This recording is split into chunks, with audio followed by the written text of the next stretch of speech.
Emil Kadlec here with FootballDiers.com. Good morning Sunday. The DFS show for Football Diers is on the air, week 2 of the NFL season with our expert, Jason Brady. Brady, how you doing today? I'm doing good. Really looking forward to this slate. Had a fantastic week last week. It would have been amazing. I had Joe Mixon. I was looking absolutely perfect going into those later games, but Joe Mixon kind of, didn't do as good as I expected. But still, it was a decent, profitable week nonetheless, and ready to move on to this week and win some more. Sounds great. Well, let's start with the quarterbacks. What you got? All right, going to go through some top plays here that I'm looking at, and we're going to start up top. Lamar Jackson, 8,200. We have to mention him pretty much every week. The Ravens are 6.5 point favorites, 52.5 point total, which is the highest on the slate. High floor, high ceiling for Lamar Jackson. He has that rushing yard upside, stackable with guys like Andrews or Brown, two guys I really like this week. And then, of course, you have a touchdown upside as well on the one of the highest point totals on the slate. So Lamar Jackson, you can't go wrong with him. I think it's a good cash play. I think he's a good tournament play. I'm personally not going there in cash, but I wouldn't hate anybody that did. Yeah, he's his ownership right now in DraftKings is 8.26%, which is a little lower than I expected, but he is 12.5% in FanDuel. So yeah, that is pretty low. Yeah, especially for Lamar Jackson, you'd think he'd be a little bit higher owned, especially on a game like this where it's a 52.5 point total. Yeah, well, maybe the dollar figure is scaring a few people away.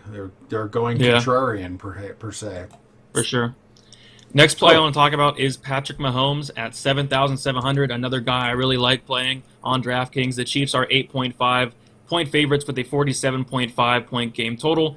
Just a nice tournament play here. You get a $500 savings off of Lamar Jackson, the top guy. Just lots of upside with Mahomes in this Chiefs offense and tons of weapons in this Kansas City offense. Of course, Tyreek Hill, Travis Kelce, Sammy Watkins, who looked really, really good last week as well. So Mahomes is somebody I'm looking at. I think he's a good tournament play. Not really want to go there in cash, but I think the upside and ceiling is there for a nice tournament option. Interesting. He's only 3.5% owned in both DraftKings and FanDuel, basically. Yeah, that's really interesting, especially for Patrick Mahomes, one of the best quarterbacks in the league. And his salary is lower than Lamar Jackson. He didn't have a lot of yardage in Week 1. Maybe they're concerned that they're going to run more with CEH. I wonder if that's an issue. Yeah, for sure. Hilaire looked fantastic last week. Someone we'll talk about in a little bit. Maybe that could be why. I think a lot of people are going to be on Hilaire. Yeah, that could be. Yeah. Getting to the next play, Aaron Rodgers, 6,900 going against the Detroit Lions. The Packers are 6-point favorites here. 47.5 point game total, 364 yards, and 4 touchdowns against Minnesota last week. I don't expect another performance like this, but this is another really good spot for Aaron Rodgers here. The Lions gave up 240 yards and 3 touchdowns to a guy named Mitchell Trubisky last week. The Lions had one of the worst teams against the pass last year, and they're not looking too much better this year. So he's stackable with somebody I really like in Devonta Adams, someone else who had a fantastic game. And I don't know, I think this is a really good spot for Rodgers, but I don't want to really chase those points he had last week. But I do think he has an opportunity to score really well here. Yeah, it's that chase points thing on the top of your head. I've had that happen to. We've all had it happen to us several times. Oh, yeah. And he's just, pardon me, my throat's a little clogged this morning. Aaron Rodgers is just a little below 10% on DraftKings owned and both FanDuel. And last week, he was like 2%, 2.5%. Oh, so yeah. We've all caught on. So he's about 10% owned if that, however that works into your GPP schemes. Last week, I wish I was on Rodgers, 2% owned. I believe he was in the winning lineup as well, so maybe he'll do it again this week, but he's going to be at a little bit higher ownership than last week for sure. Yeah, definitely. So Dak Prescott, 6,800 versus the Falcons. The Cowboys are 4-point favorites with a 53-point total. on the slate is it's the highest. So a solid price here for Dak, stackable with someone who I really like and someone who's really underpriced, and that is Amari Cooper, who's probably 1,000 underpriced here. Extremely favorable matchup against Atlanta, not the best defense. Atlanta allowed 322 yards and 4 touchdowns last week to Russell Wilson. I think Dak Prescott has a lot of upside. He has a nice floor. Highest total on the slate is something I do want to attack. I think Dak Prescott is a good cash play, a good tournament as well. Good tournament play as well. Boy, yeah, this could be a huge game for him. Atlanta defense doesn't look good. Mm-hmm. You're going to have to deal with the higher percentage because he's a little over 15.5% owned on DraftKings, about 14.5% on FanDuel. So, he's going to be owned. I don't know if that's too high, but, now Cooper, we'll probably get to him later again, but he's also 22% owned. So people are on to that scenario. That doesn't mean it's a bad idea, but definitely you're going to get some ownership issue there. Yeah, for sure. I figured he to be one of the highest owned quarterbacks on the slate. So, but he is a really good play. Fantastic. I actually have a dynasty league in season where I have Patrick Mahomes and Dak Prescott. 2 really good quarterbacks there. Of course, I always have to bench one of them. Yeah. But that's fun. I probably always bench the wrong one. Anyway. Yeah, I feel it. All right, continue. Josh Allen, 6,700 versus the Miami Dolphins. Decent price here with some decent upside. Threw the ball 46 times last week. Has that rushing yard upside as well. And has an extremely favorable matchup here against the Dolphins also. So 14 rushing attempts last week, 46 passing attempts. The volume is there. The matchup is there. The price is there. I think Josh Allen's a pretty good tournament play this week. Yeah, he really played well. The only thing I worry about is his fumbles. He really is aggressive with that run, and I think he had 2 last week, and he's got to clean that up. You can't do that against a tough competition. He's only a little over 6% owned in DraftKings, a little under 6 in FanDuel, so not that well owned, really. That's in a good position. Yeah, for sure, especially, probably because Dak Prescott is just 100 more, and obviously Prescott does look like the better play, but Josh Allen does have that upside. Yeah, and of course GPP, that works well for you. Hopefully if you go with him and maybe he does just as well as Dak or a little better, and then you're ahead there. Yeah. So this play is probably my favorite tournament play for a quarterback on the slate, and I'm really curious to hear the ownership. And it's Matt Ryan, 6,600 versus the Cowboys here. 53-point game total, which is the highest on the slate. The Falcons are 4-point underdogs, so most likely going to be coming from behind. 450 yards last week on 54 attempts. Ryan throws the ball a ton. He did it a lot last year. He's doing it again this year. 50-plus passing attempts per game, and maybe even more than that in this game on a game that's projected to be a shootout. Stackable with tons of weapons like Julio Jones, Ridley, Gage, Hurst. I love Ryan here and what's projected to be a very, very high-scoring game. Fantastic tournament play. This is probably where I'm going to go in a lot of my tournament lineups because I do like the stacks with Ridley. I like Hurst, someone we'll talk about as well. Just a quarterback I really like, and I like the price as well. Yeah, his ownership is a little over 12.5% in both DraftKings and FanDuel, so you're going to have to put up for looks like people are looking at what I'm seeing here.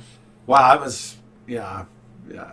see how the Dallas defense can handle this because obviously Atlanta just scored and scored and scored. And I mean, they had 3 fantasy viable wide receivers last night. Gage, I forget the exact numbers, but he was kind of a sleeper in drafts. People kind of forgot about him. Yeah, Ridley was way up there, and I don't know how many times Gage can be viable, but oh man, he could end up being viable more than many think. So 6,600 salary on Matt Ryan, that's pretty tempting. Yeah, for sure. Next we have Carla Murray, and this is probably where I'm going to go to in cash. He's way too cheap here at 6,100 versus the Washington football team. The Cardinals are 6.5-point favorites with a 46-point total. Not bad there. Just a nice cash play here with some solid upside, solid floor, rushing yard upside, lots of weapons to throw to, stackable with someone I like in DeAndre Hopkins. But yeah, I like Kyler Murray quite a bit. Just way too Yep. cheap. 15% if it's cash. You don't care as much. He's 50% owned. And he Mhm. did look good. And Hopkins looked good. So Oh, yeah. he really Mhm. came on last week. I have him in a few in-season leagues, and that turned out pretty good. He was a lower picked player in season this year. People gave up on him, or were worried Mhm. about him. I didn't give up on him. He was still a top 5 receiver. Yeah. But yeah, that's a tempting one. I like what Kyler Murray is looking so far this season. Yeah, for sure. And it was awesome to see him pass the ball to Hopkins, like 16 attempts to Hopkins. So that was cool to see. That's fantastic. Okay, Um, beautiful. Phillip Rivers, 5,900. I think this is a really interesting play against the Vikings here. The Colts are 3-point favorites with a 47.5-point game total. Very cheap option here with high tournament upside. Lots of weapons to throw to. Should be lowish owned, I'm assuming. And Rivers threw the ball 46 times last week, and the Vikings were absolutely torched last week by Rodgers. So I kind of like this matchup here. I like the play. I like the price, and the volume is going to be there. Yeah, just a little under 5% owned. So that's Not very bad. tempting in GPP. Yeah, 5,900 for sure. total. That's pretty tempting. I like that. Yeah, I don't really understand the price. I mean, I know Rivers is kind of slowing down in his career, but still, the volume's there. He has the weapons. I don't know. I like it. Yeah, did you see anything that showed any weaknesses in him? Mm, I didn't see anything. not really. I mean, he I looked didn't see anything. like I mean, the they normal lost Phillip the Rivers game. to me. He had a chance to win the Yeah. game at the end. He couldn't do it, which kind of reminds me of last year in Los Angeles. But Oh, yeah, that's a Mhm. very intriguing play this week in DFS. I like Yeah. it.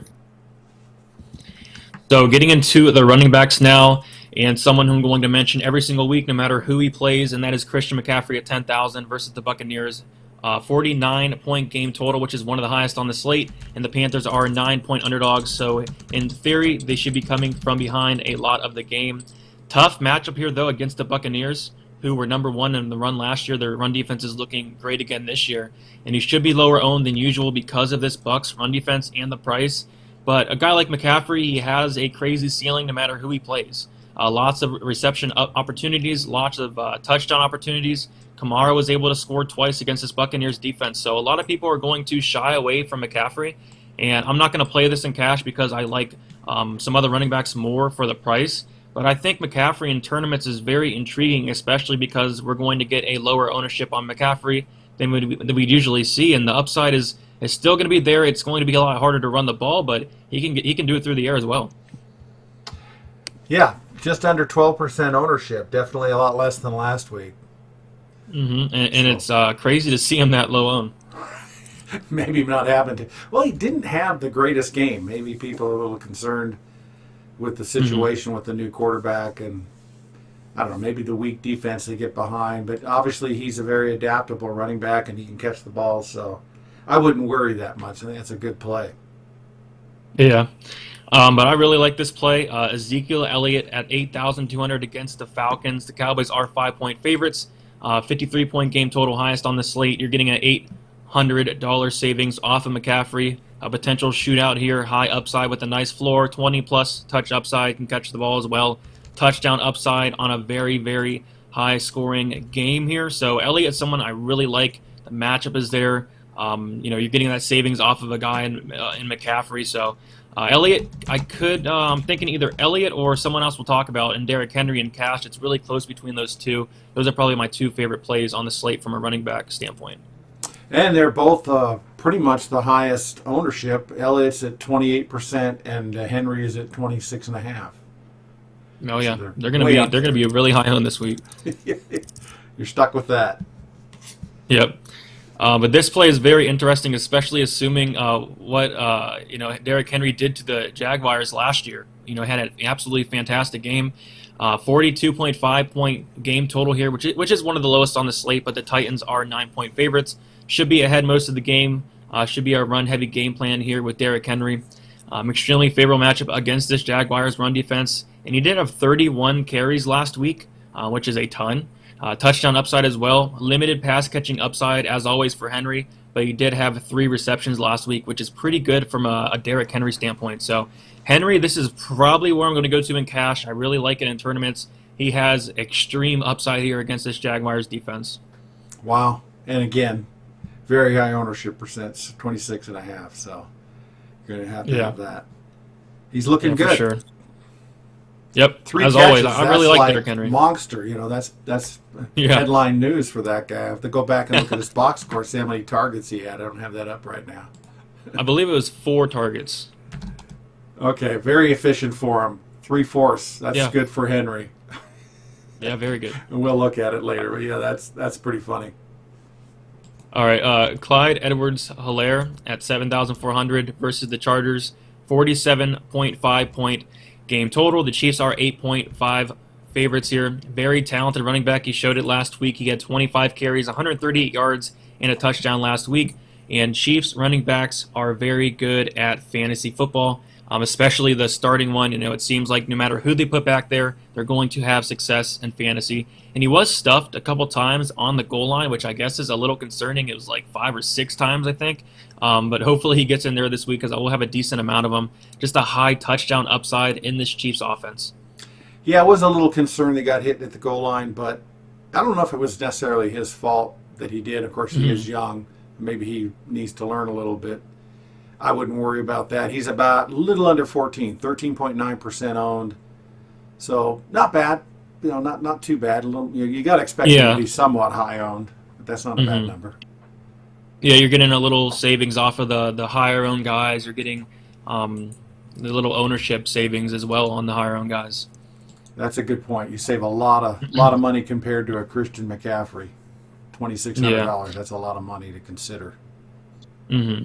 Next, we have Raheem Mostert, 6,400 versus the Jets, 42.5 point game total, which is one of the lowest on the slate. The 49ers are 7-point favorites, so they should be ahead most of the game, causing them to run the ball more. 19 total touches last week, 15 carries, 4 receptions. McKinnon and Coleman combined for only 10 touches, which really surprised me because usually they use them a little bit more, I thought, last year. But I guess towards the end of the year, they started going to Mostert a lot more, though.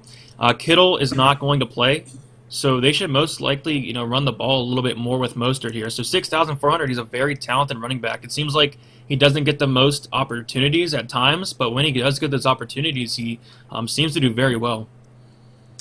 2.3% owned. That's very low. That's very low. Yeah. And it was good to see low. him getting, that was the worry in preseason. I took Mostert in a lot of leagues, and then I kind of faded on him a little bit because I was just so worried about the three-headed monster there. But it didn't really turn out that way week 1. All fingers crossed. We'll see if it doesn't. But great talent. Yeah. So hopefully he can keep, getting the majority of the targets, touches, etc. Yeah, the running back committee. The running back committees is probably one of the most frustrating things in fantasy football. Boy, it sure is. Man, it's tough to figure out who's going to do what. So, but it's looking good. He got 19 touches, so I'm assuming they're going to keep rolling with them for the rest of the year. I hope so. All right. I definitely hope so. So Miles Sanders at 6,000, a guy I wanted to play last week, but ended up sitting out in the game. 45.5 point game total. Eagles are 1-point underdogs. Missed last week, but he practiced in full, I believe, every single day this week. Pass catching and touchdown upside for Sanders. I really like the price. Solid matchup. Should get the majority of the touches here. I'm assuming unless he's on, some type of, snap limit that I'm not aware of. I think he's good to go. I think he's full go. So Sanders is really interesting at 6,000. Really curious to hear his ownership as well because last week he was projected to be a really high owned running back until he decided to not let him play. Yeah, 4.6% on DraftKings. That's pretty good. Last week, I'm assuming he'd be. Go ahead. Go ahead. No, go ahead. I think that people may be a little concerned, not traveling and completely out, and I think maybe they're a little worried. Maybe he's not really. They say he's 100%, which I mean, who's 100%? I'm not 100%. I don't even play. And so maybe people are a little bit worried that he's not going to be 100%, and that may be why his ownership is at 4.6%. So perhaps you can take advantage of that. Yeah, it's understandable, but yeah, the upside is there, and if nobody's going to play him, I mean, it's worth taking a shot at, especially at that ownership. Definitely. That sounds good. He's a 3.9 in FanDuel, so he's even lower in FanDuel. Yeah, wow. So Kenyon Drake, 5,900 versus the Washington football team. Cardinals are 6.5 point favorites, 47.5 point game total. Way too cheap here for Drake. I don't really understand this price tag. He had 16 attempts with 60 yards last week and a touchdown. Also caught 2 targets. Pretty solid upside here, especially for the price. And really favorable matchup here against Washington football team. And I know Washington football team looked really good, especially on the defensive end last week against the Eagles. But the Eagles were really beat up last year. I'm assuming the Cardinals are going to do much better than the Eagles did.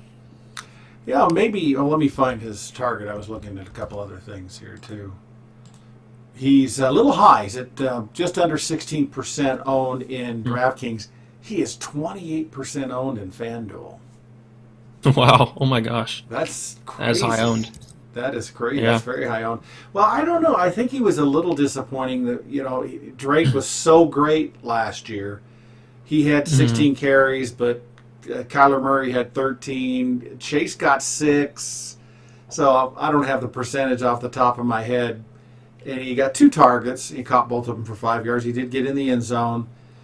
I think maybe people are a little bit worried because they expected, him to really just dominate. And maybe that's why, people are, his leaning off of him a little bit, even though almost 16% is not too leaning off. Certainly not at FanDuel. Yeah. It's a huge number, 28%. Yeah, I mean, I'm really curious to see if he can have a better game this week. 60 yards is not, what you want from Drake, but I think he's more than capable of doing a lot better than that. He's got to get a few more carries, but that's what he did last year. He did it well last year, but anyway, it's a tough call. That's a good one though. So this should be probably one of the more highest owned running backs on the slate. And it's Jonathan Taylor, 5,700 versus the Vikings. The Colts are 3-point favorites here, 47.5 point game total. Really love the price. Marlon Mack is not playing, so he should get more rushing opportunities. He's most likely going to be that number 1 guy for the Colts here. He can catch the ball as well. 6 receptions last week, and Phillip Rivers loves to throw the ball to the running back. So Jonathan Taylor at 5,700 looks like a fantastic play. I'm going to play him in cash. I'm going to play him in tournaments as well. 26.5% owned. You're going to have to pay for that. He's definitely well owned, which makes sense. Everything's set for him. With Mack going out, now Hines was catching the ball a lot. I don't think that's going to affect the running that much, but I think they'll both catch some balls. But Hines will probably catch more. But yeah, that's going to be an interesting play. That's very good. Definitely high owned. Yeah, and for a good reason. I mean, the fantastic matchup, fantastic price. I'm going to have a ton of Taylor. $5,700. That sounds pretty damn good. Oh, yeah. So Ronald Jones, 5,200 versus the Panthers. This play is really interesting. The Buccaneers are 9-point favorites, 49-point game total, one of the highest on the slate. And they should be out front most of the game here in theory. Keeping Jones in the game script, 17 carries last week, which I was not expecting with the other running backs on the Buccaneers, but it looks like he's going to be the main guy here. And he did catch 2 passes as well and had 3 targets. And I love the matchup here against the Panthers, who are not good against the run whatsoever. They were dead last against running backs last year. So this looks like a really good spot. I think the opportunities are there for Jones, and I think the matchup is a really good one here. Yeah, interesting. I didn't believe the coaching staff when they said that Jones was going to be number 1 and Fournette wasn't. And that may change in a few weeks, but maybe that's true. I thought they would use Fournette earlier. Of course, maybe he's not really set in the offense. But yeah, that was surprising. 17, and we had 3 from Tom Brady, which were probably at the goal line.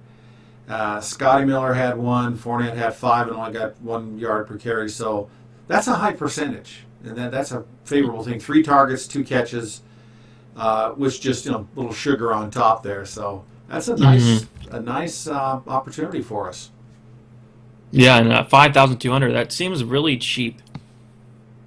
That does, doesn't it? That's a good number. Yeah. I like that. So getting into wide receivers here, and there's a ton of wide receivers, ton of high upside plays at receiver. Starting with Devonta Adams here, 8,100 against the Detroit Lions. The Packers are 6-point favorites, 47.5-point game total, 17 targets last week, 156 yards and 2 touchdowns as well. Fantastic matchup against Detroit Lions passing defense. Lions ranked 31st versus the wide receiver last year. And I do like the Rodgers Adams stack. And I actually had a ton of Adams last week, and it paid off. He scored like 40-something fantasy points. I don't really expect him to do that this week, but he's more than capable of doing it. So give me Adams here at 8,100, probably one of the highest upside plays on the slate. Sorry, answering an in-season question on YouTube chat. Yeah, that's a good one. Of course, Adams is the number one owned wide receiver right now, 22.87. That's, it's going to happen. So, oh, yeah. Everybody's going to see what he did last week and hop on. Yeah, I mean, he can't do that again, but he's going to obviously be fantastic. They don't break that guy, Green Bay. Yes. Yeah. That's a heck of a lot of targets. 17 targets. Wow. That's incredible. Well, speaking of a lot of targets, we have DeAndre Hopkins here, 7,700 versus the Washington football team. Cardinals are 6.5-point favorites, 46-point game total, 16 targets last week, so one less than Devonta Adams, which is still a ton. 151 yards as well. Stackable with Carla Murray, someone who I really like this week, and a solid matchup against this Washington secondary. Huge ceiling, and he's still a little bit too cheap here, in my opinion. 7,700, I think he should be priced up, around the Devonta Adams range, like around the 8,500 range, because he's tons of upside, and it looks like they're going to be getting him the ball this year. Yeah, that's that's incredible. 151. He didn't get in the end zone, but I don't know if you care a whole lot. Obviously, you want him in the end zone. But yeah, he still scored a lot. Yeah, he should. Here, I apologize. I was on the wrong page. He's only 10.5% owned in DraftKings. Mm-hmm. Yeah, so Adams is probably going to get all the ownership. So a nice pivot off of that Adams ownership could be going to Hopkins, and I would not be surprised by the slightest if Hopkins outscores Adams this week. Yeah, that sounds like a really smart play to me, especially with that ownership. It's 10.5. That's pretty dang good for a guy who had 16 targets last week and caught 14 balls for 151 yards. It sounds like a. And I wouldn't be surprised if he found the end zone too today. I agree. So getting to the next play here, Allen Robinson, 6,400 versus the Giants. Bears are 5.5-point favorites. 43-point game total. Love the price here. 10-plus target upside, high volume with some touchdown upside as well. Favorable matchup here against the Giants secondary, who were 28th in the league against wide receivers last year. So Robinson didn't have the best game last week. I was expecting a lot more. Was not able to find the end zone as well, but I'm going to go back to him this week. The targets are there, the volume's there, and I would not be surprised if he went off and probably decent ownership. Yeah, he had 9 targets. He had the most targets of any player, and Anthony Miller got in the end zone, who's also another interesting guy. 6.3% ownership for Allen Robinson. So that's a good number. And he's mad. Not bad he's at all. mad because he doesn't have his contract signed. So I don't know, maybe they'll be a little more attentive to him and get the ball to him even more. I know it sounds kind of stupid, but I think sometimes they do that stuff. And they got Cohen's contract done, so they can focus on Robinson, and they know their numbers with Cohen, so they have probably more of an understanding of their salary cap. So maybe they'll get that done soon. But yeah, that'll be interesting. I think people may be laying off of him a little bit because of the contract and him coming out, vocally and whining about it. So you can take advantage of that situation. Yeah, for sure. All right, getting into the next play here, we have Amari Cooper at 6,300. Probably one of my favorite wide receiver plays here, just based off of a value perspective in this price. Going against Atlanta, highest point total on the slate, potential shootout. The price does not make sense at all. Just a high upside play here at a cheap price and a great matchup against this poor Falcons secondary, poor Falcons defense in general, in what should be a high-scoring game, and I would not be surprised if Cooper got into the end zone a couple times here. So Cooper, I'm going here in cash. I'm going to play him in a bunch of tournaments as well. Yep, 22%. You know, it's obvious with this situation with Atlanta. You know, and he slowed down last year. We're not really sure what happened. But he did have 14 targets. He caught 10 balls, 81 yards, didn't get in the end zone. But, you know, he's still getting the majority of targets of the receivers. So, you know, and this is a great matchup. It's going to be interesting. 22% owned. Yeah, really got to take advantage of that price. Like, that price is off. He should be a lot higher price than that. I mean, with the caliber player he is, and especially in a game like this that's going to be most likely a shootout, the price just does not make sense to me. Yeah, it doesn't. I mean, it's a three-headed markster kind of in receiver, but that's okay. You can have three-headed marksters. But he did get way over the majority of targets, you know, of the other two. Let me just go look at it real quick because I don't have the greatest memory. You know, Gallup got only 5 targets. He caught 3 balls. And Lamb got 6 targets and caught 5 balls, and then et cetera, et cetera. And, of course, they lost Blake Jarvin at tight end, so you know I don't know how much Schultz can really do. So that kind of hurts. You know that may put more targets in the receiver core instead of the tight end core. So that'll be a fun one. Oh, looks like we lost him. If you're still there, why don't you try and relog in? That's probably what he's doing. He's got a new microphone, so. Maybe that's causing his issue, but we've lost his video too, so we'll have to hold on here and see if he can pop back in. And I don't know what else he has for wide receivers. We have tight ends coming up, so we'll see if he can get back in here and pop in and see what's going on. Let's see if we got any questions. Okay, we've got a question that we'll take here while we wait for him to show back up, Brady to show back up. It says PPR, Connor, Marquez Brown, or Julian Edelman. Boy, that is actually a really difficult question. Man, that's difficult. I tell you what, I'm worried about Connor splitting time with Snell. So I would really, I'm sure, oh, that's a tough one. It's either Hollywood Brown or Edelman. I would probably go with Hollywood Brown. I think he's got more of an upside. He can break some catches and go long. So I would go with that. And then here's another question: Corey Davis or Malcolm Brown in a PPR. I'd be tempted to go Corey Davis with A.J. Brown out. Malcolm had what an incredible day Malcolm Brown had last week. In week 1, did just about everything you can expect, and I think it's easy for you to think this guy is going to do it again. So I think I'd go with Corey Davis in the PPR. It looks like we've found Brady here. He's adjusting his video right now. We're looking at his ceiling. Let's see what other questions we have. That's pretty much Trubisky's a favorite matchup. And let's go over to Periscope, and that is good. So yeah, those are interesting ones. Yes, how you doing? I got cut off.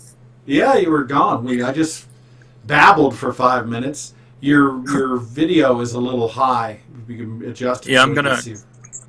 Oh, there you are. Yeah, there you are.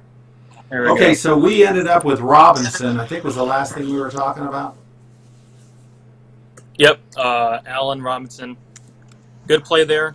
Getting back to my notes. I don't know what happened, but we're back. Sometimes that happens.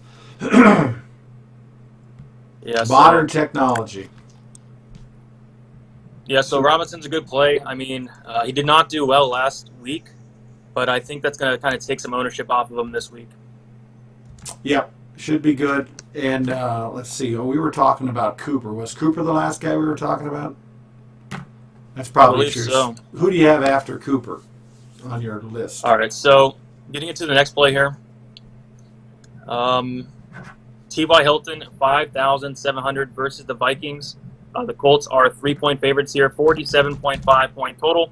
9 targets last week. Favorable matchup against the Vikings, who ranked 26th against the wide receivers. High upside play at a very solid price. Colts threw the ball 46 times last week, and I don't really see anything changing this week. So T.Y. Hilton, he's a very talented wide receiver. I think Rivers can definitely get him the ball. I think the opportunities are going to be there, 9 targets. I don't hate him at that price against the Vikings, who got absolutely torched by Devonta Adams last week.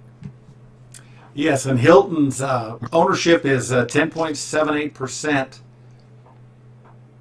I would have expected it to be a little lower, but I'm not really, ownership facant or whatever. I'm a little worried that Paris Campbell had 9 targets also. There's a lot of targets all over the place. Hines had 8. They're throwing the ball to a lot of people. Worries me a little bit, but I do like Hilton, and hopefully he can get in the end zone this week. Yeah, for sure. I mean, they spread the ball around a lot, so. That's a huge spread. Let's see. What did Jonathan Taylor even got 6 targets for 6 catches, as we talked about earlier. Yeah, that's a heck of a spread. Even the tight ends got a few things. And he really spreads it around, which is good for the Colts, maybe not good for us. Exactly, yeah. It's hard to tell who's going to do what. All right, so getting to the next play here. Going to punt down at wide receiver, and Scottie Miller, 4,100. I really like this play. The Bucs are 9-point favorites, 49-point game total, very cheap punt play. Favorable matchup against the Panthers here, who, not a great defense whatsoever. He caught 5 of 6 targets last week, and now Chris Godwin's not playing, so he's going to, move into maybe that Chris Godwin role. I mean, Mike Evans is obviously going to be a good play, but 4,100 here for Scottie Miller. I like that quite a bit. Yeah, that's incredible. Yeah, Godwin had 7 targets and 6 catches last week, so those are going to have to be made up. And let me go look. I should have looked at the Scottie Miller he's owned by 9%. So people are on to him, but below 10%, 9.07% owned in DraftKings and 7.6 in FanDuel. That he's got an opportunity, and they've liked him in preseason. So he can do it. He definitely could increase 6 catches in the last week. It was very good for a guy who's the 3rd receiver. So that's an excellent play. I like that. Yeah, for sure. And Corey Davis at 4,000, another really good pump play. And I think this is going to be kind of popular here, maybe a little bit more popular than Scottie Miller as well. No Brown this week. Fantastic game last week. 7 catches, 101 yards. It really surprised a lot of people, including me. And just a very nice pump play at a very nice price of 4,000. 11.85, so he's a little more owned than Scottie Miller, as you were concerned. $4,000 salary. Yeah. And boy, he exactly. Looked good.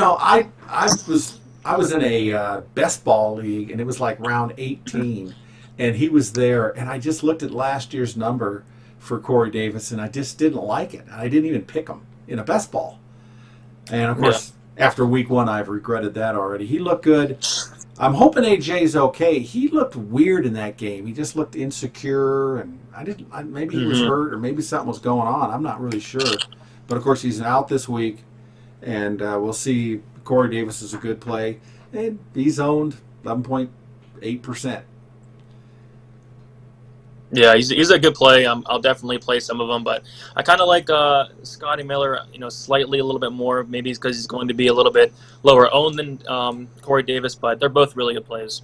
They're 100 different in price. I'm a little surprised Miller's. Well, they're 100 different. They're pretty low, 4,100 and 4,000. That's pretty damn good. Yeah, and then finally, just want to talk about Marvin Jones Jr. No Galladay. Green Bay let Adam Thielen have himself a day. Last week, Thielen had like 30-something points.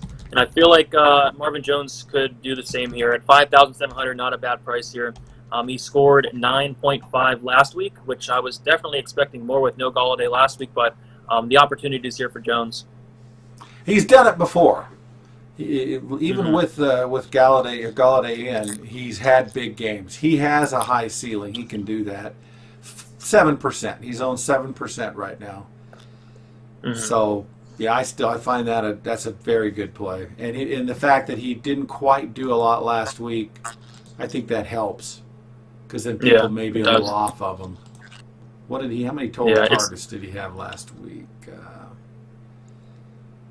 My dyslexia is not helping me. But anyway, where is he? Oh, he had 8. He had 8 targets, and he caught 4 balls. That Quintez Cephas, or however you pronounce his name, had 10 targets last week. That's crazy. Yeah. And he only caught 3 balls, but that's a lot of targets. So I'm interested about what him is. Okay. Yeah.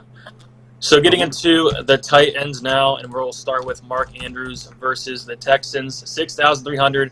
The Ravens are 6.5 point favorites, 52.5 point total, which is the second highest on the slate. 2 touchdowns last week for Mark Andrews on only 6 targets. Like, the efficiency is crazy in that game versus the Browns last week. Houston ranked 27th against the tight end last year. High upside here with Andrews, stackable with Lamar Jackson. Lamar Jackson's number 1 target. Andrews at 6,300 is something I really like. It's not a bad number there. And he is owned 10.27%. So he's owned fairly well. There's another interesting tight end about ownership, but I'll wait till you finish your tight ends to see what you think about that. All right. Getting into the next one, Hunter Henry, 5,100 versus the Chiefs. The Chargers are 8.5 point underdogs. 48.5 point total. So they're pretty much going to be coming from behind, as a lot of teams do against the Chiefs. So they're going to be passing the ball more. They should be trailing most of that game. Garbage time upside here, most likely for Henry as well. The Chiefs were 26th against the tight end last year, and Henry had 8 targets last week. Very nice price here at 5,100. Yeah, that is very good. His ownership is 4.44. So nice and low. Not bad. Yep. It's pretty low. So this next play is probably one of my favorite tight end plays on the slate. It's Hayden Hurst, 4,600 versus the Cowboys, going right back to him. The Falcons are 5 point underdogs, so they should be trailing for most of the game here. 52 point total here, which is the biggest on the slate. Cowboys ranked 31st against the tight end last year. Almost dead last. Only had 5 targets and 3 receptions last week, so this might lower his ownership. People might look at that and think that Hurst isn't going to be as involved as Hooper was, but when Matt Ryan is throwing the ball 55, 60 times a game, you're bound to get some more targets here. So I'm going right back to Hurst. I think this game should be a shootout. I'm really curious to hear the ownership here on Hurst. 7.3. He's the 3rd highest owned tight end. So would like it a little bit lower, but I'll take it. I'll take it. Yeah. Well, you got those 3 receivers in Atlanta that just went off last week, including the 3rd one being engaged. So that may worry people. But if you get the volume from the quarterback, Hurst has got to be helped there. Yeah. All right, getting into the next play here, we have Logan Thomas at 3,600 versus the Cardinals here. He scored 13.7 fantasy points last week. Just way too cheap tight end punt play here. A decent amount of volume for the price as well. And he has a good matchup here against Arizona. So don't hate it whatsoever, especially at that price. I mean, there's some guys we'll talk about that are even cheaper at decent value plays, but this is a decent value play himself. Yeah, he got 8 targets last week, which is more than any player. Terry McLaurin got 7. So, and he scored in touchdowns. So he's going to be popular. And guess what? Logan Thomas is the number 1 owned tight end in DraftKings at 11.88%. Wow, that's kind of surprising, but I see it. I see why. Well, you're looking for value. You're looking for a guy who pretty much. I know Bob Harris we were talking about him before the season started, and we were talking about drafting him super late. Because he really wasn't being drafted much, but he was the guy. They made him the guy in preseason, late in preseason, and he showed it in week 1. So I can see people rushing to try and get a sneaky play with this guy, and that makes a lot of sense. Unfortunately, 11.88, you're going to have to deal with that ownership in GPP, but he's definitely an interesting guy. 60. What is this? 3,600 value. Oh. Yeah. Yeah. Oh, that's so low. I know. It seems so easy. Like, God. I'm definitely going there in cash. I in my cash lineup, I do have Logan Thomas. Just the upside's there, the price is there, the matchup is there. It looks like a great play to me. That's crazy. Yeah, that's really good. That's exciting. So this next play is kind of a weird one, but Jordan Reed at 2,600. No Kittle, so he should go right into that, I guess, Kittle role. I mean, it's really hard to replace a guy like Kittle, but in this week he's going to try. He should get an increase in snaps, an increase in targets. Very, very cheap. He really only needs a couple catches to really hit value here at 2,600. So I don't know. It's a really interesting play. I'm curious to hear the ownership. I'm curious to see if people are going to take a shot on Jordan Reed, someone who is a very talented guy, but just seems to be battling injuries his whole career. Yeah. Well, 2.59% owned, 1.36 in FanDuel. So you got the low ownership and the low price, and with Kittle's out. So he's an interesting play right there. That's very good GPP play. If he could sneak in the end zone, he could be a huge GPP this week. Oh yeah, it's just so low priced at 2,600. If he catches a touchdown or anything, it could be huge. He's got the talent. He's always had the talent. It's just the concussions and the injuries. So it's kind of an intriguing when they picked him up. I thought that was interesting, and this may pay off for San Francisco this week. As a long play, Reed's not really a great long play in season because it may just be a 1 week thing, but certainly you can take advantage of that in DFS. Yeah, I remember owning Reed in my season long a couple of years ago, and it was very frustrating because he would never play. So, yeah, I traded, my son and I traded to get him in a dynasty league, and it didn't work out. It didn't. We got schooled on that trade big time. And that happens. Oh yeah, for sure.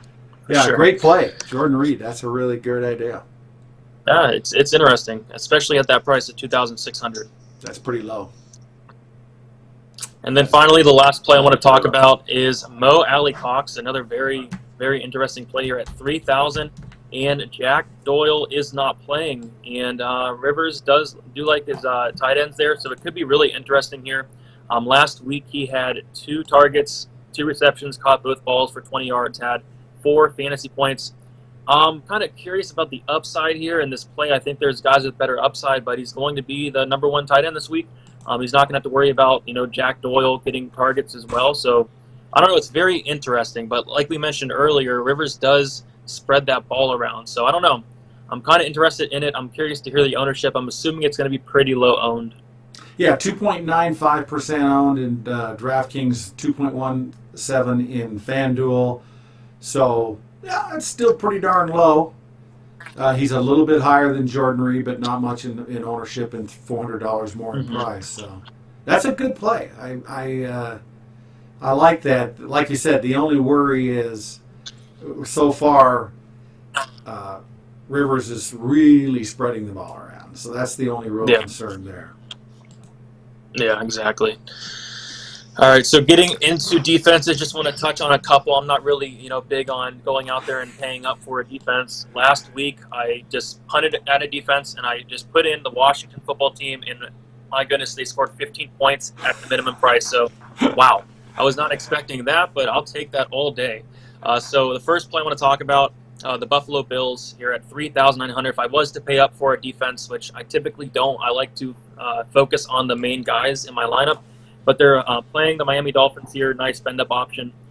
Just a great matchup. I don't really see the Dolphins going out there and scoring all that much on the Bills, and a pretty low game total as well. So if I was to pay up, the Bills at 3,900 is a pretty solid play there.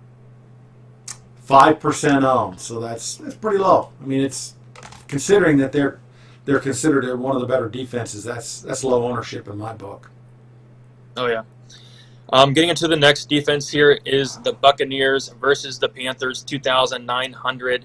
They scored 0 points last week, but this is a decent matchup for them, I think. They have a great run defense, which is going to, take a lot of what the Panthers do away. So if they're able to kind of shut down McCaffrey, which maybe they're able to, maybe they're not, I think it could be a decent option at 2,900. Yeah, well, evidently a few other people agree with you. They're at 10.2% owned, which is the number 1 owned defense. 0 points last week. 0. Yep, 0. They're the number 1 owned defense this week. That's fun. But Carolina is an opportunity. Obviously, they're going to be behind. They're going to throw a lot too. maybe they can get a pick or two, and maybe they can accidentally get a touchdown. So I can see why people in their 2,900 is a pretty good value too. So that's a fun one. Oh yeah, I'm surprised it's going to be the probably the highest owned defense on the slate. Yep, San Francisco's 10. They're real close to them, but they're ahead. They're the number one. I'm stunned at that. Yeah, I'm stunned. Yeah, for sure. But yeah, so if I was to pay down for a defense, and this is what I'm going to do a lot for tournaments, and it worked out well last week, I'm going right back to the minimum price defense here with the New York Jets going against the 49ers. The only thing I can really say here is they're 2,000. It allows you to go up and get the guys you want, like Zeke Elliott, Lamar Jackson if you want them, other guys up there. No Kittle, so maybe that can hurt the 49ers offense a little bit, but just a punt defense. You never know what can happen with the defenses. They can get a couple sacks. Washington had like 8 sacks last week. Don't expect that, but they can get interceptions, maybe fumble recoveries, a touchdown. It's really hard to project defenses, so why not go down and punt, take a shot on the Jets? Anything can happen. Go up and play the guys you want. They are 6.6% owned, the Jets, and they're the 7th highest defense owned. So, but still 6.6%. So a lot of people are doing my strategy there of just punting at the defense. Yeah, 2,000, the minimum defense price. That's interesting. Mm-hmm. But it was awesome. I punted at Washington football team. I was not expecting 15 points. I was expecting maybe 5. But 15 points, I think it was one of the highest scoring defenses last week. Yeah, that's crazy. That is absolutely crazy. That's a great call. And that's the problem with kickers and defenses is their randomness is even higher than other positions. But the nice thing about defense is later in the year when certain teams have a lot of injuries on offense and they're really hurting, and that's when you can do even better with picking these minimum defenses if they're playing against a team that's really hurt and they can make some cash out of that. Yeah. Well, that's about all the plays for me. Cool. Yeah, this Anything is looking good. I love the advice. I love these picks. Can't wait to get my lineups in. Oh yeah, And I'm for excited. those of you who aren't subscribers yet, and you want to get some of this info on the site and also the ownership numbers, it's the flash update on the order page, and use the Diehards discount code for 15% off. So, love the ownership percentage, and great advice, Brady, and great week last week in week 1. Yep, thank you. Hopefully continue the success into this week. I'm feeling pretty confident, so hopefully everything works out. And I like your new microphone. It's looking good. Thank you. I like it as well. Sounds good. How much did it cost? Or can we say that on there? I think it was like 150 around there. One of the more cheaper microphones, but the quality looks good to me. Yeah, it sounds very good. You're doing great. Well, thank you so much. Good luck, and we'll get our lineup set up for week 2, and we'll see you on Wednesday with Kyle for the first DFS show in week 3. Sounds good. Good luck to you, and good luck to everyone.